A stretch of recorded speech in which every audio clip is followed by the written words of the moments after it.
Hi, in this video, I will show you how to download VLC in Samsung Smart TV. So, you cannot directly download VLC media player on Samsung Smart TVs. Samsung TVs run Tizen OS and VLC does not offer an official app for the Samsung App Store.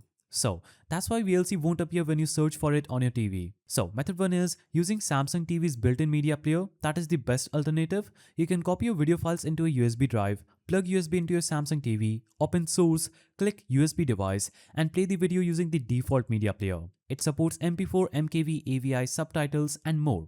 No extra app needed. Now, you can install VLC on your phone or your PC, then turn on screen mirroring on a Samsung TV and mirror your phone or connect PC using HDMI. Play videos in VLC and they will show on TV. You can also install VLC on PC, open VLC, choose media, choose stream and stream to your local network. Open the stream on TV via browser or media app. But this is not beginner friendly and requires more setup. If you found this guide helpful, please don't forget to give it a thumbs up and thanks for watching.